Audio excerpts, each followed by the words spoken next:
may know me as Moses or maybe Minty, but I'm Harriet Tubman.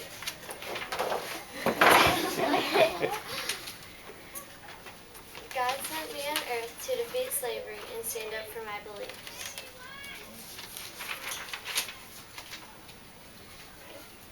In my days, I saved about 70 slaves using the Underground Railroad, which wasn't much of a railroad and it wasn't underground either. It was a group of people who used a certain trail to save slaves from the south and bring them to the north. Would you save the slaves? Would you risk your life or risk others? Well, let me tell you about a time where I did all those things. I was born in 1821. Us slaves never learned how to keep records for ourselves, so we never knew the month or day. And our masters didn't think to do it for us either. I was born in Dorchester, Maryland. It was a small town on the coast of Maryland. My parents were Harriet Green and Benjamin Ross. Harriet, my mother, was also known as Aldred. My name wasn't always Harriet. I was born Arminta Harriet Ross.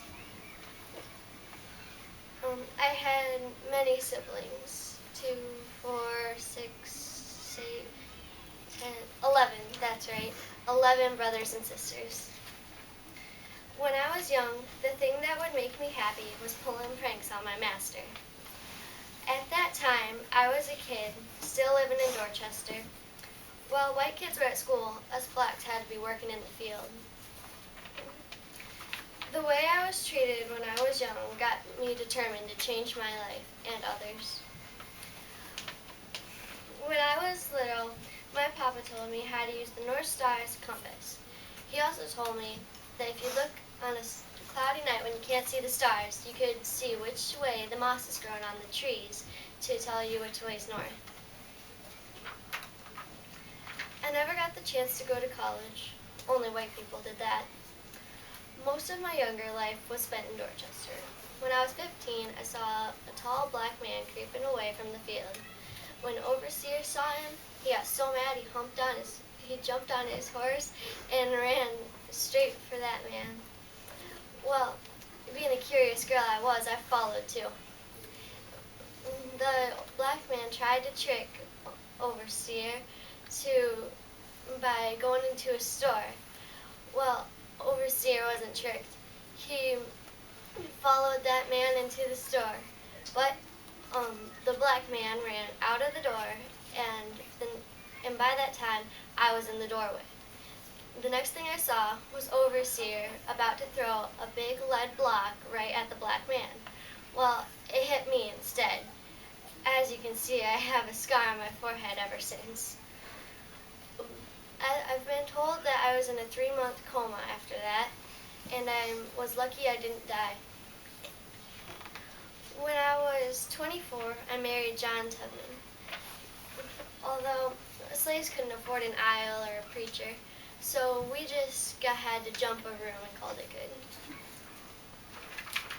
The worst part of my life was seeing people getting treated awful in slavery and getting treated that way myself.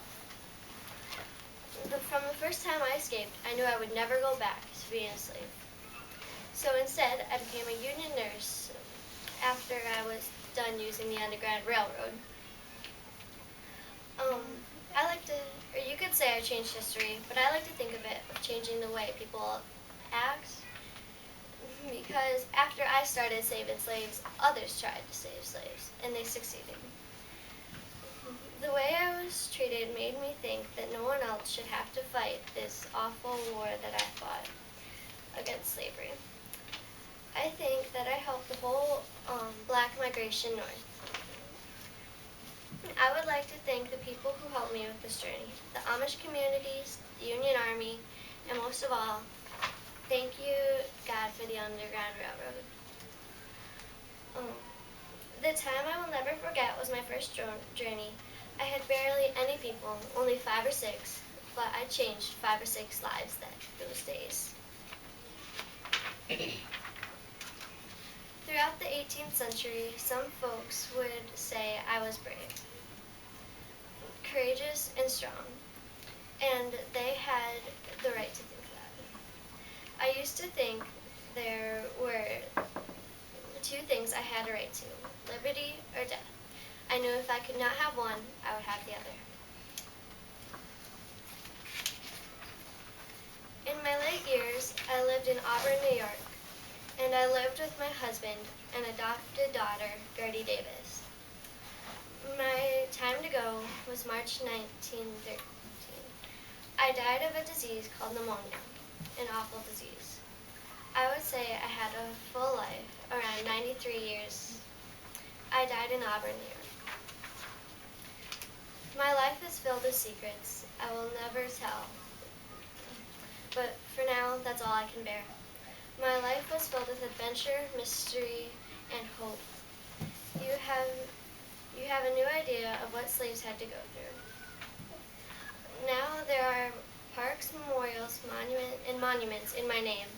What I did was saving people from what they might have called a living death.